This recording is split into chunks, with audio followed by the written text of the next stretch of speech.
over the weekend, I got the chance to actually watch WrestleMania 29. I downloaded it. You know, I know that's illegal as fuck, but fuck it. I paid all that money to go see it live. I should be able to watch it. So I got the chance to actually watch it. And I have to say, watching it on my computer, I have to say, it pretty much didn't change my opinion of anything that I'd seen live. It pretty much came off exactly as how I pictured it while watching it live. I was stunned by how much of Triple H versus Brock Lesnar I did not remember. I was like, whoa, I was there live, and I don't remember hardly any of this. It didn't make the match any better. It's still pedestrian at best, but yeah, I just thought that was interesting. It's like, wow, a week removed from seeing WrestleMania live, and that match, I had forgotten so much of it. Maybe I didn't watch most of it. Maybe that was it, because I did spend an awful lot of time during that match talking to the people around me and, you know, going on and on. But yeah, Punk and Taker was awesome, wasn't it? Yeah, that match was great. But yeah, that leads me into one of the topics I wanted to talk about, and that's Brock Lesnar and his current state in the WWE and the next match that they want to do with him. Extreme Rules, which looks like it's going to be the main event. I wouldn't be surprised if it was the main event. Brock Lesnar versus Triple H once again. For fuck's sake. I mean, when I read that was going to be the planned main event, and when they actually set it up on Raw, I was like, oh, yay, because I'm totally not sick of this. And I'm just sitting there like, wow, really? We're going to get this match again? I mean, I guess they don't have to follow CM Punk this time, so they'll probably be okay as far as crowd reaction goes. But, you know, why are we doing this again? I mean, why even bother? But now I'm looking at it and I'm like, okay, Lesnar has to go over this time, right? I mean, what the fuck? And I do want to make this point in regards to Lesnar. I've never been a huge Brock Lesnar fan, even way back when in like 02 and 03 when they pushed the hell out of him. I've made it known I thought him as a babyface was laughably terrible. And in the ring, I always thought he was kind of sloppy and not always as protective of the guys he was working with as he should have been. I mean, this is the same guy that dropped A-Train on his head, for those of us that remember that. And a few other incidents here and there very much like that. But when they brought him back last year, I see the potential in, okay, you can build this guy up as an unstoppable monster with the MMA flavor. He comes from a different environment now, and he's going to be part-time, so you can use him for big matches and not overexpose him on television. There's so many benefits to using him in 2012 and 2013, and he's still in reasonably good shape, and can probably still put on really good matches, although that's hard to tell now. The last two with Triple H were kind of, yeah, but you know, there is a lot of potential there, and you get fresh matches, and most importantly, you can use Brock Lesnar as a tool to create and build new stars. I, in my head, mapped out an entire program between Brock Lesnar and Ryback. I don't even like Ryback, and I cooked. It's like, well, if you want to make this guy into your own version of Goldberg, you can do this program with Lesnar.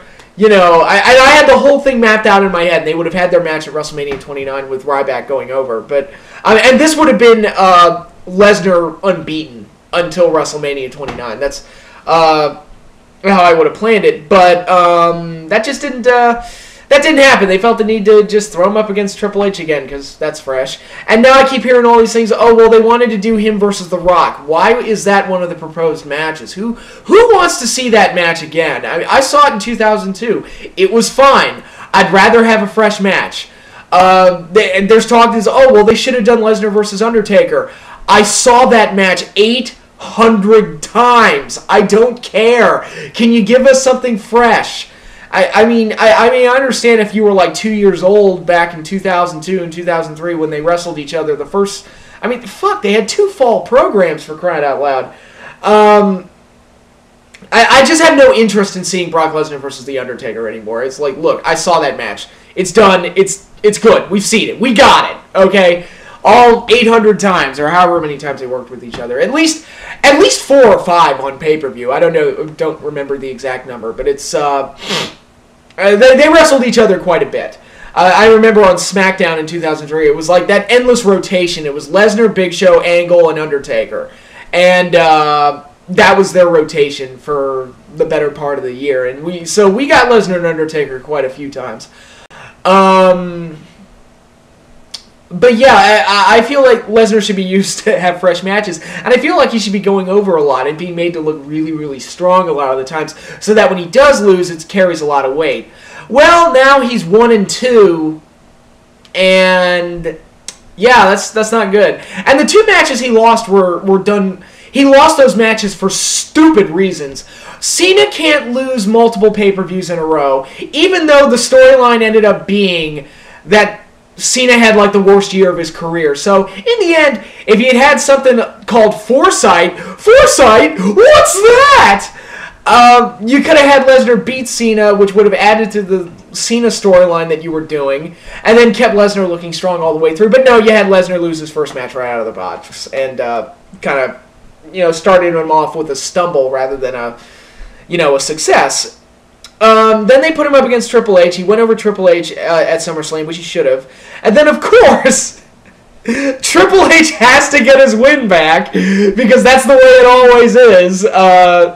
Is that old mentality, oh, well, you beat me, so I have to beat you next time. And I'm sick and fucking tired of that 50-50 mentality. What real sport works like that, where... I mean, wouldn't sports be boring if my team... Let's say the Giants lose to the Dallas Cowboys, which would make me sick, because I hate losing to the fucking Cowboys. Okay, let's say they lost to the Dallas Cowboys, and then I thought, oh, that's okay, they'll win the next one, because they'll get their win back. It's not how it works. I'm sorry. Real sports don't work that way. And to me, Triple H is a legend that works less than 5 times a year anyway. So what was the point of him going over Lesnar? I just saw no value, no purpose, no reason for it. It would have added so much more to Lesnar to have him end Triple H's career, and then ultimately add to the payoff as you build Lesnar up as this giant, unbeatable monster, and then have a new star take him down. Again, you gotta have foresight with these type of things, but... and this is, I know I rag on Triple H a lot, but I mean, this is the same formula with him where, he can't lose the title to Orton at WrestleMania in the main event. He's got to lose it to him a month later in a bullshit 6-man tag that nobody cares about. He can't lose to Sheamus at WrestleMania. It has to happen a month later, which no one will remember. Does anybody remember that Sheamus beat the shit out of Triple H? Anybody? Probably not. Actually, I'm willing to bet most people don't remember that they even had a match at WrestleMania, but that's besides the point. There was another one I had in my mind. Oh, WrestleMania 2000, even though he wasn't married to the boss's daughter at this point. Oh, he can't drop the title to Rock at WrestleMania in the main event. It's got to be a month later at Backlash. It's the same fucking pattern with Triple H over and over and over again. And it's like, yeah, let's not do the one that's good for business, and to add to the grandeur of WrestleMania. And in this case, it would have given Triple H a huge fucking send-off, and actually, given him a bit of a WrestleMania moment. Again, what's that? No, we gotta hold off a month because I can't lose 2 matches in a row. I don't know what the fuck. And speaking of getting wins back, when is CM Punk going to get his win back over Triple H? I loved how Triple H just hijacked the Summer of Punk storyline, and the whole thing amounted to like Triple H getting another push and Kevin Nash and Triple H feud that nobody wanted. That's what it amounted to. Oh, and Johnny Ace being the evil boss, which, great. It's not like I'm sick of evil bosses or anything, but... I'm sorry, it's the same fucking pattern of Triple H over and over again. But, okay, I'm looking at this match here. They're doing a cage match. Lesnar's gotta win this one. I mean, for fuck's sake. And now, so, alright, that would even him out to 2-2. He'd be 2-1 over Triple H. So, okay, you've made your mistakes. Let's call that a clean slate. He goes over at Extreme Rules, call that a clean slate. Clean slate, and then just build off from there and keep him going, just fucking killing people, and then set him up for a big match where he takes the fall. One match I would like to see, where's CM Punk versus Brock Lesnar? Why have they not interacted on TV yet? They have the same fucking manager, and they've never crossed paths on TV. There's something I'd like to see. Instead of doing Triple H and Lesnar 80 times, let's do Punk and Lesnar. Let's give that a year-long storyline. Instead of doing Lesnar versus Taker part 845, let's do CM Punk versus Lesnar. I'd like to see that. I'm just saying. It's called a fresh match. fresh matches are good. I'm not interested in watching Brock Lesnar feud with everybody from the Attitude Era. That's not something I'm overly interested in. Sorry, that's just how I feel. But, if they want to get any kind of benefit out of Lesnar, they've got to start having him win, and they have to keep it consistent and let him just kill people left and right. He'll do it on TV, but then it's like when come match time, he fucking loses, and that's not a good way to... get special matches out of him going forward, and they really need to get a handle on that. It's like, all right, get him through the Triple H machine and have him go over Extreme Rules, because, and then just basically start from scratch from there and just build him up all over again. Because if he loses at Extreme Rules, I wouldn't even bother bringing him back. I mean, what's the point? I mean, seriously, what the fuck is the point? And they've had Lesnar, this will be his 4th match. All he's done is work with Cena and work with Triple H. And granted, I was like, all right, the Cena match was big. Lesnar should have gone over. But okay, I can see the value in that one. Triple H, okay, I can see the value in one because they never worked together before. After that, though, they need to start throwing some fresher opponents at him and giving him some fresh pairings that are actually exciting and interesting and stuff we've never seen before. Just saying. I'm all for new things. New things are good. And you can get a lot of fresh matches. I proposed a match with Ryback, and I don't even like Ryback, and I'm going to get into him in a minute, but I don't even fucking like Ryback, and I came up with a whole program where he goes over Lesnar and you make a star out of him. It's just, look, if that's how you want to do it with him, that's how you should be doing it. Him losing all the time is not going to make him your Goldberg, but... okay, but speaking of Ryback, that'll be a good way to transition into my next topic. More reasons to fucking hate John Cena, and I've talked about this a lot, but the main reason we all hate John Cena, and people say it's his in-ring skills, people say it's this, that, and the other, or it's this, or whatever, what it boils down to is that we just despise the character. The John Cena character is a superficial... despicable human being that's just a pandering douchebag that doesn't mean what he says and is just an asshole. And Delixman did a whole video about it, how he's basically a heel. We all keep clamoring for a heel turn, which I still think they should do. I mean, most of us hate him anyway because we can see through his superficial bullshit. And it's like, why don't you take advantage of that? But no, we're going to push him like he's the top babyface, even though most people hate him. And we hate him because the character's a piece of shit. I mean, was there... In Ryback's long explanation, Ryback gives this long explanation of why he doesn't like John Cena and why he attacked him. Was there anything that Ryback said that wasn't justified to some degree, one way or the other? Was he wrong at all? And what was Cena's response to it? He didn't have a good response to it. He just went into his normal joke-telling shtick and said, want some, come get some. What? And that's all he can respond. He can't say, I'm sorry that I left you hanging. He can't say, look, I wasn't in the building while the Shield was beating you up or anything like that. No. And John Cena, the character, it's established in his history. He's a leech. If somebody gets popular, he'll leech off of him, and then when he's no longer popular, he'll throw him to the wayside. Zack Ryder. That's exactly what happened to Zack Ryder. It's like, oh, he's my buddy, he's my friend. Oh, wait, I'm going to steal his girl and make out with his fucking girl on live TV.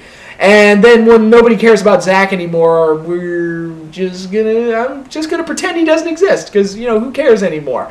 This is a despicable character. And again, look at the end of WrestleMania. Last year at WrestleMania, he loses to The Rock, he sits up on the stage and cries like a bitch.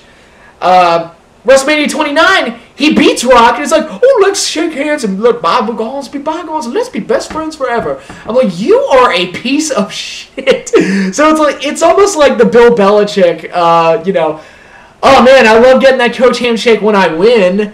When I lose, I'm going to pimp away and be a complete dick at the press conference. It's just, that's John Cena. That's the John Cena character. And he's a two-faced, no-good son of a bitch. I'm not speaking about the real person. I think the real person does the best with whatever shitty material he's given, but the character's an utter piece of shit.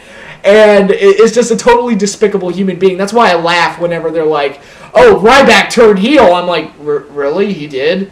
Alright, they could have fooled me. I'm kind of pulling for Ryback on this one. And that happens a lot with John Cena feuds, because, we all call him Superman, but Superman, the character, has a lot of legit personality traits. Like, nobody questions Superman's inherent goodness. Nobody does. I mean, it's. I just saw the trailer for the new Man of Steel movie, and it looks awesome. I was like, I hope that movie's good. But the real heart and soul of Superman was really there in the trailer, and you don't question any of it. John Cena, I question every single goddamn thing that he stands for because none of it makes any sense. Oh, hustle, loyalty, and respect, and I fess up to every single match that I lose and every time that I stumble and fall and lose. But then I'm going to drop poop on you because that's what I do. Fuck you, dude. Fuck you. You are a despicable, horrible human being. And the fact that this character is being marketed towards children as a role model. I mean, Steve Austin was never marketed as a role model. He was a rule-breaking asshole. And that's why we loved him. But he was never marketed as like, oh, this is the guy that you want your kids to watch. He was marketed as the exact opposite. He's this rule-breaking motherfucking asshole. But Steve Austin, I felt like he stood for something. I felt like he had a way of life and a way of presenting himself that he fought for, which is what put him up against odds with Mr. McMahon and why that feud was so great, because both characters stood for something. It wasn't just the generic, oh, I'm the evil boss, so I hate you because you're the face. It was actually, they both actually had things that they stood for and ideals and things to fight for, and that's what made the character clash so compelling. But Cena, right, I mean, God, it's a shame he wasn't around during the Attitude Era, because he would have been the perfect corporate champion. He would have eclipsed Rock as the corporate champion. Because he's exactly what that Vince McMahon character in 1998 was looking for in a WWE champion. Just a smiling idiot that will do whatever the fuck I tell him to do, and will pander to the audience like an asshole, but deep down, he's... actually, you know what he is? He's the Kurt Angle. When Kurt Angle first came into the WWF, that's what John Cena is, only he's being presented like a hero instead of the superficial asshole that he really is. And, yeah, he's not Superman, he's Superficial Man. And, yeah, the John Cena character sucks. I mean, there's no other way to get around it. Horrible babyface character. But, yeah, that's enough of my ranting for now. I think I've buried John Cena and Triple H enough. But, yeah, I'll be back with more next week, and be on the lookout for that, and I'll see y'all later.